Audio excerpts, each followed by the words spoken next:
Hey there, folks. I'm Mark, in affiliation with Spectrum Pulse, and it's Billboard Breakdown. I don't remember. You know, I'm on the fence about how much this week actually matters. On the one hand, it's a reset to equilibrium after the album bomb from Youngboy Never Broke Again faded away as fast as it showed up. But on the other hand, knowing how ridiculous this year can be, we could be well getting a Machine Gun Kelly album bomb next week, and who the hell knows what that would bring. Maybe even get a smattering of Joji along the way. Who knows? He's got traction. But you know what? Enough looking at our potentially bizarre future. Let's talk about the current top 10. And I'll admit, I am kind of surprised that Dynamite by BTS surged back to take that number one. Now, part of this is because they are working with the whole sales gimmicks with the remixes as hard as they possibly can, but there was a bit of a streaming recovery in order to compensate for how much radio is just completely stalled out. So I will give them some points for shoring up a lot of their weaknesses. But also, part of this might just be the hype from WAP by Cardi B featuring Megan Thee Stallion starting to die down a little bit as it slipped to number 2. Yeah, it rules streaming and YouTube, and the radio run is stable, but its sales traction is just not winning in the margins to really compete, which might hold it back going forward. But now we got a new challenger on the scene, and one that I can dispiritedly predict I did see coming: Holy by Justin Bieber featuring Chance the Rapper at number 3. Now we'll get more to the song's actual quality much later on, but we need to prepare for this to be a thing, people. It's strong in every channel, most alarmingly sales and streaming simultaneously, with the radio just catching up. You know, I know some folks are predicting this is gonna fall off, but I don't know. I think this might wind up having more legs if that traction persists. Just warning you here. Hell, it blew right past Laugh Now, Cry Later by Drake featuring Lil Durk at number 4, which now has a lot of radio momentum, but is slowing on streaming and has no real sales to speak of behind it, which opens up the door for Mood by 24K Golden and Ian Dior up to number 5, which is surging in its own right in all channels. I'm not sure if it's fully got the momentum yet to make the move, but I'm frankly happy that it's gone up this far. Then we got two songs that are on their way out naturally, as we've been predicting: Rockstar by DaBaby featuring Roddy Ricch at number 6, and Blinding Lights by The Weeknd at number 7. Both are being propped up by the radio, but the former's riding residual streaming and the latter some fading sales. And that might as well be the case for Watermelon Sugar by Harry Styles down at number 8 too, except all it really has is radio at this point, which again, you would think would open up the gate for Savage Love by Josh 685 and Jason Derulo, also down at number 9, but despite that radio traction that will not slow down,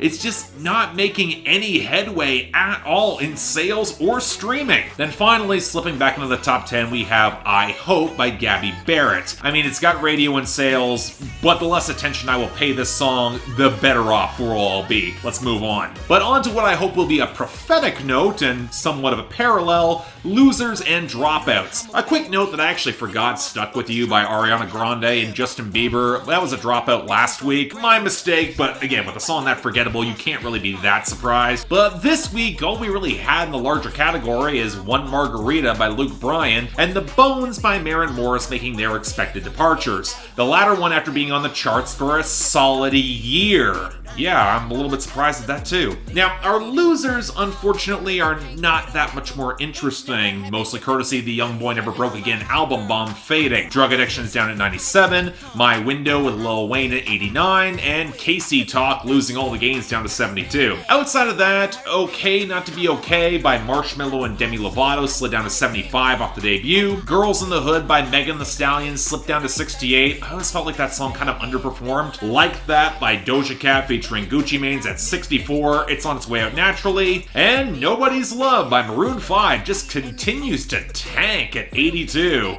Good. Now, I will say I'm a little bit perplexed by some of our gains and returns this week. Why exactly are BS by Jhené Aiko and Her and Wolves by Big Sean and Post Malone back at 99 and 100 respectively? I mean, really? And some of our returns sliding up to fill the gaps are pretty questionable too, especially as the majority are country or at least trying to pass for it. Some Girls by Jameson Rogers at 43, Pretty Heart by Parker McCollum at 61, I Called Mama by Tim McGraw at 67, Love You Like I Used To by Russell Dickerson at 77, Everywhere But On by Matt Stell at 83, and at least thankfully, Ain't Always the Cowboy by John Party at 79, and Starting Over by Chris Stapleton at 73. Now outside of that, well, we had the continued inexplicable pickups for Said Some by Moneybagg Yo at 24, and I'll Lie by Surf Mesa featuring Emily at 37, and a bit of an album boost for Kings and Queens by Ava Max up to 38, but the rest? I mean, What You Know About Love by the late Pop Smoke gets a slight boost to 56 as it appears that TikTok has really gotten on board with it. Un Dia by J Balvin, Dua Lipa, Bad Bunny, and Taney jumped up to 71, Martin and Gina by Polo G picked up nicely to 74, and most interestingly, My Ex's Best Friend by Machine Gun Kelly and Black Bears up to 58, which I'll admit has kind of grown on me a little bit, and it'll be intriguing to see how much of the album boost will translate to any lasting successes coming next week, even if he'll likely wind up being caught between years, even if it does blow up and become huge. Now anyway, we got a pretty healthy slate of new arrivals here, so let's get things started with number 95, Blind by DaBaby featuring Young Thug. I've been blind for a while now.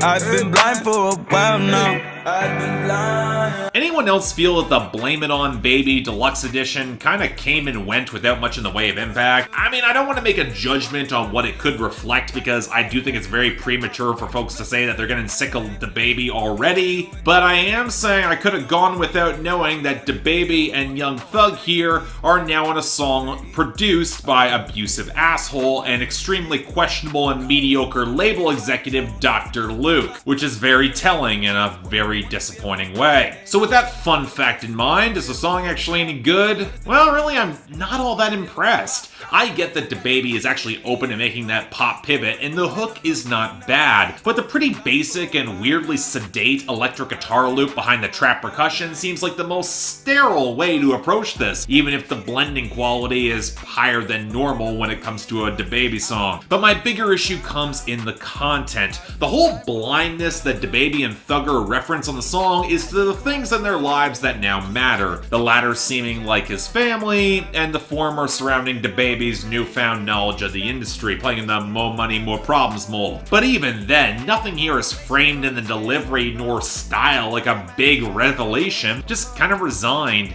And DaBaby making a bathing ape reference reminds me way too much of the Kanye remix of Katy Perry's E.T., which was also produced and co-written by Dr. Luke. So you know, it's just obvious he's recycling here. Look, at the end of the day, I do see this being catchy enough to get traction, but it sure as hell is not good. Next, number 93, Whole Lot of Choppas by Sada Baby. Don't disrespect me and my mans, baby. Whole lot of choppers on your ass. I've had some friends pretty excited that this song broke through from Sada Baby, an artist from whom I'll confess I wasn't really all that familiar. So going into this song, well, it is a bit different, I will give it that. But for me, this hits in a different way than the younger audience who probably heard this blow up off of TikTok. And yes, the whoop, there it is sample driving the pulsating hi-hat skitter, it's the main factor, because you're now stuck comparing this to one of the best hype anthems of the early 90s, and this is not that. Well, it's because Sada Baby is going for this hushed, raspy delivery that barely bothers to contribute slightly offbeat melody on the hook. And while the flow is certainly very good, I'm not gonna say the content is all that impressive or interesting. A lot of pretty blatant sex references, for which Sada Baby's vocal timbre makes sound even skeezier, and some pretty basic flexing that I really wish had a little bit more energy or intensity behind it. Again, this will probably click a lot more for the kids who weren't alive for the original hype anthem, which was dumb, but it worked. But despite this being kind of catchy and a little more unique in the production, I'm not really feeling much of this. Sorry. Number 92, Wet She Got That by YFN Lucci. I'm a little man, yeah. Kiss on your belly, yeah. yeah. She got that wet shit, yeah. She got that wet shit. See, this is the consequence of Cardi B's WAP that we probably should have anticipated. A bunch of guys who are already horny and don't know any better thinking it's a good idea to push out their own sex songs that aren't nearly as creative or fun, with it now being YFN Lucci's turn with a song that he dropped over 6 months ago, charting now thanks to a mulatto remix. Unfortunately, that remix is not what's being credited here, so I'm stuck with the original, which features YFN Lucci doing his very best mingled impression of Quavo and Young Thug, opposite production that I actually mostly like. The blend of keys, the swells of synth opposite the trap groove, it does give the song a slightly more mature feeling trap R&B vibe that I could definitely appreciate. A definite shame that YFN Lucci has no unique personality in order to fit or work opposite. You got some brand names, some pretty rote sex references that aren't conveyed with that much enthusiasm or any sort of cleverness. I mean, in an ironic twist, it just winds up feeling pretty dry and forgettable. I mean, she might have it, but I'm not at all convinced that YFN Lucci does. Next, number 91, Mi Gusta by Anitta featuring Cardi B and Myke Towers.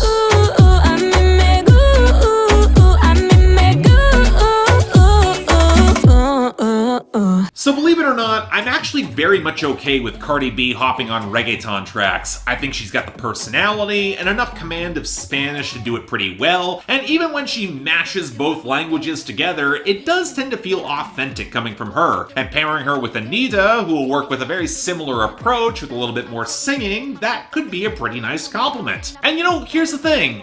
I actually think this works pretty well. I think some of the quasi-beatboxing blended into some of the percussion is really blown out, but against the scratchy acoustic line and the more organic groove, the song has some of that rougher texture in order to stand out. I like the production here. And then there's the content, which has both Anitta and Cardi B talking about making out with girls and being openly bisexual. I mean, I was surprised to hear that about Cardi B, but there is some evidence going back a couple of years where she has said that beyond this song, and she does sell it well here. But I will admit it can still feel like they're commodifying things when they got Myke Towers leering all over it in his verse, which feels like a concession to the straight and bi guys that no, they can still be into you too. Look at this guy, they're into him, right? And this kind of leaves me with a quandary, because you can absolutely argue this is trying to have it both ways, pun intended. But on the other hand, I'll make the same argument that I did with Cool for the Summer by Demi Lovato, in which it's still a pretty damn good song which can feel authentic to the women's experience, and I'm not going to contribute to bi erasure. So yeah, it's really good stuff. I hope this does well. If you're curious, check it out. It's good. Number 90, When You Down by Lil Tecca featuring Polo G and Lil Durk. Caught up my car, you didn't fuck with me then, so why you fucking with me now? Baby, I know you been broke, what you know about bowling now? I'll be honest, I'm shocked Lil Tecca managed to get any songs on the Hot 100 at all off that album release that I'm shocked anybody cared about. And it's very telling that both the songs have guest features from rappers that are pretty prominent and relevant right now. The first from Lil Durk and Polo G. And it's very telling how Lil Tecca hopped from being an obvious A Boogie with the Hoodie clone into flagrantly trying to rip off Rod Wave with the melancholic pianos and the guitar blending off the trap groove. The problem is that to pull off a song like this, you need to have some angst and content that's credibly sold. So while Lil Durk is talking about violent running of drugs throughout the streets, and Polo G's verse shows the sad consequences with dead family members and folks who are in jail, Lil Tecca is talking about a girl who didn't mess with him before, but does now that he has money and success and cars, which is all the proof in the world that he is not remotely built for something more serious. Which I'll say it's kind of a shame, because I think both guest verses are actually really good. I think Polo G's verse is excellent, but they're anchored to a lead artist who is way too lightweight to sell any of this, so I don't know, call it mixed at best. Let's move on. Number 80, Dolly by Lil Tecca featuring Lil Uzi Vert. I just got a tap, I did it again, man, I just got a pack, yeah. Okay, now this makes more sense. Someone whose content is just as vacant as Tecca's, this should work if we're just going for lightweight trap, right? Well, there's actually a little bit of controversy surrounding this song, given that it's apparently a new version of a leaked cut from Lil Uzi Vert from back in 2018, which might explain why his vocals are a fair bit cleaner and he's actually somewhat competent in riding this beat, because Lil Tecca spends the majority of the song going as scattered and offbeat as Blueface. And no, that is not a compliment, especially with as much auto-tune as he has. He doesn't match with Uzi at all. And it's not one of these beats that's difficult to ride either. A lot of blubbery synth and bass, some spare keyboards, the trap percussion. Lil Tecca is just off in a really unflattering way. And considering the song is once again disposable luxury porn and screwing your girl in some of the most basic ways possible, I mean, for God's sakes, he references Fortnite on the hook, which to me is such a transparent ploy to drive traffic that says way more than he does. So yeah, even with Uzi's verse being pretty disposable but fine, this is pretty bad. Next, number 70, Without You by Luke Combs featuring Amanda Shires. But me don't mean a thing without you. I guess I shouldn't be all that surprised that Luke Combs is releasing a deluxe edition of his album from last year. That's how we got so much runway out of his singles off his debut album. But I will say I was very pleasantly surprised to see the fiddle player and indie country star in her own right, Amanda Shires, show up for this song. Yeah, all she really gives is fiddle and not any distinctive vocals, and of course the fiddle's gonna sound great opposite the softer acoustics and the pedal steel slipping in, but for me, it's just such a welcome presence in mainstream Nashville country that it's well deserving of the credit, which I'm actually really thrilled she got. And Luke Combs is really damn good on this too. It's a pretty sincere and detailed tribute to his parents having to sacrifice when he was growing up so he could pursue something, his girl who has had to give up their time together so Luke Combs can chase his dream, and then actually to all of his audience who come out to support him time and time again, and that might be a sacrifice. And what I appreciate is that Luke Combs' humility is genuinely convincing, and it doesn't feel like pandering, specifically because it highlights sacrifice and not in a way that feels oversold or places him on a pedestal. So yeah, just really great across the board. I'm really happy and impressed that Luke Combs is not just maturing and bringing a lot more neo-traditional organic flavor to his sound, but giving a leg up to some very deserving acts along the way. That kicks ass. Great stuff. Number 62, One Too Many by Keith Urban and Pink. I know I'm proud, but I've let one too many come take me home. Oh, I honestly wish there was a part of me that could be surprised by this, but I'm not. When Pink teamed up with Kenny Chesney for Set the World on Fire 4 years ago, remember that song? It felt less obvious than this collaboration, which is a cut that neither of them wrote from Keith Urban's newest album, for which I received precisely 0 requests to cover. And maybe you'd think this would work. It's middle of the road, generally agreeable but forgettable pop music with Pink, who is still a legit great singer, even if so much of her material is completely sanitized these days. But the problem is that the song that we're getting is an overcompressed, weirdly canned-sounding pop soul cut that can't even pretend to be country, and yet has none of the organic swell or firepower you would hope for a good soul song, especially for how tinny all the backing vocals and the acoustic guitar sounds. For the life of me, I have no idea why Keith Urban thought this was a good song to hop on board, given how soulful has never been a tool really in his arsenal. And you would think that the vocal warmth and texture would be ideal for a song where a couple's trying to fight, the guy goes off to get drunk, and he's trying to party but winds up alone looking at his phone at the bar, and then they realize they need each other by the end. It's got the chintzy feel of a sitcom arc, and a pretty dated one at that. And yet, with the production as limp as it is, yeah, you're not missing anything good. This is not good at all. Next, number 51, Diamonds by Sam Smith. Never gonna move the dark ways. Baby, you're so cruel. Like diamonds stay with you.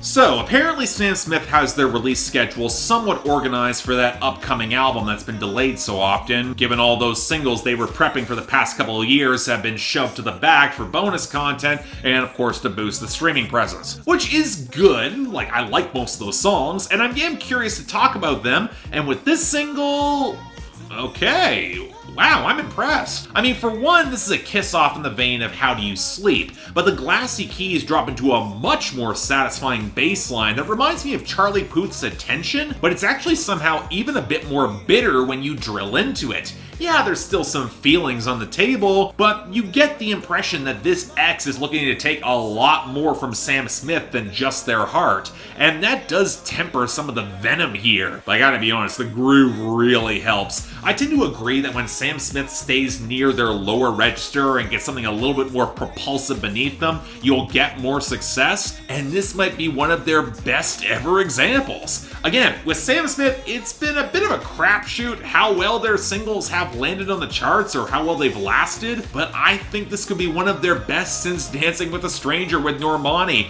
pretty much on groove and emotional balance alone. There's a lot of complexity, it's pretty subtle in the song, and I really dig it. In other words, yeah, you know what? If this came out the reboot of the album, I'm on board. Great song, hope it becomes a hit. And finally, number 3, Holy by Justin Bieber featuring Chance the Rapper. Feel so holy, holy, holy, holy, holy. Oh God. See, I remember seeing folks kind of shocked that Justin Bieber made his quasi-religious pivot in his music, but I wasn't. He's been pretty openly religious outside his music for a while, where it's actually spread into some of his fashion. That was an article that was going around a couple years ago, and it's also been a convenient deflector for some of the fuckboy shit that he's been caught in. But now that he's here and he's got Chance for the obvious Christian music cred, is the song at least okay? Well, do any of you remember that Florida Georgia Line piano ballad of the same name that was also an acronym for High on Loving You? Yeah, this is Justin Bieber's version of that. The way you hold me makes me feel holy. Although with significantly less charisma, because Justin Bieber is a vacant presence with nothing close to soul in his delivery. And I'm not kidding about that double meaning here either. Partially about his wife, partially about Jesus that's going on. Because it's clear that both Bieber and Chance are trying to work that double entendre, and it rapidly becomes a little excruciating. Running to the altar like a track star. I'm a believer, my heart is fleshy, life is short with a temper like Joe Pesci. No, actually scratch that. All of Chance's verse is really bad. Reminiscent of the cornball rhymes that stuffed the big day, but minus any of the narrative, texture, or any sense of deeper insight that saved the better moments on that album. And even then, I was liking that album more than most. And you know what, on the topic of texture, John Bellion co-wrote and co-produced this, and while I can hear a lot of his cadence creeping through some of the song structure, he delivered far more than limp keys and a pretty weak attempt at gospel before. And let's be real, if this was being played on Christian radio and any other artist in that format, we would laugh it out of the room. So I'm not about to give Justin Bieber and Chance the Rapper a pass, even though at this point, I really don't think either of them know any better. And isn't that depressing? Now, I'm not going to say it's the worst of the week. That's going to Dolly by Lil Tecca and Lil Uzi Vert, because Lil Tecca's flagrant incompetence is way more distracting. But Holy is getting the dishonorable mention, and I can hear this souring even further on me if this sticks around or becomes a lasting hit. And again, that is very possible. Now, fortunately, we actually did get some really good songs this week, where picking the best was actually a bit tough. And I think I'm going to go with Diamonds by Sam Smith, just edging out Without You by Luke Combs featuring Amanda Shires. Absolutely very close, but Sam Smith, they really surprised and impressed me a fair bit more. Next week, well, we'll see what among this lasts, so stay tuned for that. Who knows, we might get the Machine Gun Kelly album bomb too. But until then, I'm Mark, you're watching Billboard Breakdown, affiliated with Spectrum Pulse.